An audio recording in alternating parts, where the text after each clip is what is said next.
Ma'am, जैसे आपने बोला कि शिव से पूजन का विषय नहीं है, दर्शन का विषय है, तो जो लोग सुन रहे हैं वो समझना चाहेंगे कि आखिर ये है क्या। जी जितेंद्र, देखिए, मैं अपने आप को बहुत ज्ञानी तो नहीं मानती हूँ, लेकिन मैं डेफिनेटली भारतीय संस्कृति की एक स्टूडेंट हूँ, एक छात्रा हूँ। तो बहुत सारी चीज़ें पढ़ने की, समझने की कोशिश कर रही हूँ। जब शिव के बारे में मैंने जानने की कोशिश करी तो पहली चीज़ तो मुझे ये पता चली कि शिव और शंकर अलग अलग हैं। हम लोग अक्सर समझते हैं कि शिव कोई व्यक्ति है। शिव जो है वो कॉन्शियसनेस की जो बिल्कुल परम अवस्था होती है, चेतना की जो अवस्थाएं होती हैं, जागृत, निंद्रा और स्वप्न, उससे भी इन तीनों अवस्थाओं से ऊपर जो स्टेज होती है चेतना की, समाधि, तभी उनको जो है कहते हैं कि त्रिनेत्र खुलना, कि वो जब आप बिल्कुल हर चीज को एक अहम ब्रह्मास्मि वाली दृष्टि से देखते हैं। जब मुझे दिखता है कि जितेंद्र के अंदर भी मैं ही हूँ, हम उन तत्वों से बने हैं, क्षिति, जल, पावक, गगन, समीरा, उन 5 एलिमेंट से हम बने हैं, उन्हीं 5 एलिमेंट से पूरा विश्व बना है। जब हम हर व्यक्ति के अंदर भगवान देखने लगते हैं, हर जीव के अंदर भगवान देखने लगते हैं, उस समाधि की, उस चेतना की एक्सट्रीम स्टेज को जब हम पहुंच जाते हैं, उसको कहा जाता है शिवत्व का प्राप्त होना। तभी मैं कहती हूँ कि शिव केवल पूजन का विषय नहीं है। डेफिनेटली पूजा तो होनी चाहिए, मैं मूर्ति पूजा के खिलाफ नहीं हूँ। मैं हमेशा ये बोलती हूँ कि किसी भी जगह जहां पर लोग मूर्ति पूजा करते हैं, या जब आकृति की फॉर्म में हम जो भगवान को सम्मान देते हैं, वो भी एक यात्रा है। वो आकार से निराकार पे पहुंचने की एक यात्रा है। जैसे मेरा बच्चा छोटा है तो मैं उसको पहले बताती हूँ ए फॉर एप्पल, उसको दिखाती हूँ एप्पल लाल रंग का है, उसका ये शेप है, साइज है, फॉर्म है। जब वो समझ जाता है तब उसको बताती हूँ ए फॉर एरोप्लेन भी होता है, ए फॉर एंट भी होता है, ए फॉर एलिगेटर भी होता है। तो वो बड़ा ज्ञान प्राप्त करने से पहले जो स्टेजेस होती हैं, उन स्टेजेस के लिए मूर्ति पूजा मैं महत्वपूर्ण मानती हूँ। तो मुझे लगता है कि शिव केवल पूजन का विषय नहीं है, शिव दर्शन का विषय है। कुछ चीजें मैं और आपके चैनल के माध्यम से बताना चाहती हूँ कि जो क्वालिटीज, जो एट्रीब्यूट्स शिवत्व के अंदर होने चाहिए, या शिव से जो हमें सीखने की जरूरत है, उनकी बीवी अन्नपूर्णा, उनके ससुर हिमालय, रत्नों की खान जिसको कहा जाता है, बेटे गणेश जी, दोस्त कुबेर, स्वयं महान ईश्वर, आदि योगी, लेकिन फिर भी अलग समाज से, एकदम एकदम अकेले, उनको किसी चीज का लालच नहीं है, डिटैचमेंट जो भारतीय संस्कृति हमें सिखाती है, वो हमें शिव से सीखने की जरूरत है। उनको वैद्यनाथ भी कहा जाता है, यानी कि चिकित्सा के गुरु। उनको नटराज भी कहा जाता है, यानी नृत्य के गुरु। उनको आदि योगी भी कहा जाता है, यानी कि योग के गुरु।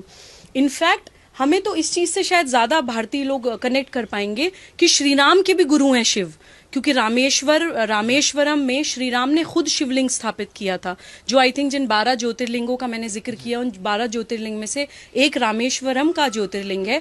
तो श्री राम जिनको अपना गुरु मानते हो, वो कितना बड़ा दर्शन होगा, ये हमें समझने की जरूरत है। वो ओंकार भी हैं, जो एक ओंकार, जो एक कहते हैं कि यूनिवर्सल वाइब्रेशनल साउंड, क्रिएशन जिसको कहा जाता है, तो वो संहार भी हैं, वो क्रिएशन भी हैं, वो डिस्ट्रक्शन भी हैं।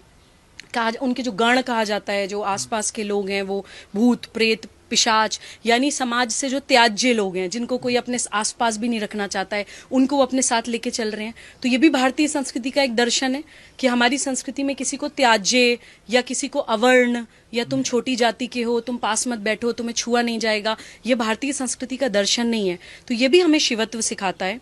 शिव को अर्धनारीश्वर भी कहा जाता है कि उन्होंने पार्वती जी को अपने अंदर समाहित कर लिया था।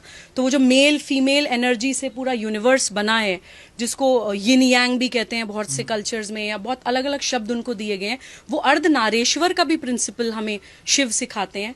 नारी अपमान हमारे देश में नहीं हो सकता है। नारी अपमान पे हमारे देश में महाभारत, रामायण जैसे युद्ध हो जाते हैं।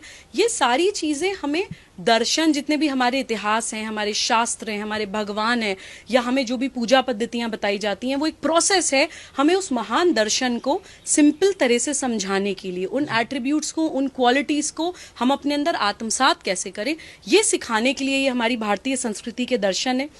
शिव को भोलेनाथ भी कहा जाता है कि भोले हैं, कि बहुत लोगों की ये मान्यता है कि आप शिव से जो भी मांगते हैं वो आपको मिलता है, बिकॉज वो भोले हैं। आप देखिए ना कि धरती के नीचे दबा दिया इतने सालों तक, कुछ नहीं, क्योंकि भोले हैं। लेकिन अगर भोले हैं तो आप ये मत सोचिए कि वो सर्वनाश भी करते हैं। भोले हैं, एक हद तक भोले हैं, एक लिमिट तक, एक सीमा तक भोले हैं। नीलकंठ हैं, समुद्र मंथन से जो जहर निकला था वो उनके अपने गर्दन के अंदर है। नीलकंठ हैं, लेकिन तांडव भी करते हैं। तो उस दर्शन को प्लीज समझिए, महाभारत के लेसन को समझिए, इस्लामिक प्रिंसिपल्स को समझिए, और भारतीय दर्शन को समझते हुए संप्रदाय से ऊपर उठकर प्लीज अध्यात्म को समझते हुए समस्या का समाधान मिलकर ढूंढिए। ये राजनीति का विषय नहीं है जितेंद्र, मैं ये बार बार दोहराना चाहती हूं कि किसी व्यक्ति, किसी संगठन, किसी पार्टी की जिम्मेदारी नहीं है जो हम सोचते हैं कि कोई राजनीति ही हमें इन समस्याओं से बाहर निकाल लेगी। भारत में समाज सत्ता राज सत्ता से बड़ी चीज है। ये भारतीय समाज की ताकत है, ये भारतीय समाज की हिम्मत है, और ये भारतीय समाज की एकता है जो हमें इन समस्याओं से निकाल सकती है। तो कृपया इस चीज में हम लोग भारतवासी बन के समस्या को देखें और संवाद करके समाधान की ओर बढ़ें। इसी आशा और इसी विश्वास के साथ मैं अपनी इस बाइट को समाप्त करना चाहूंगी।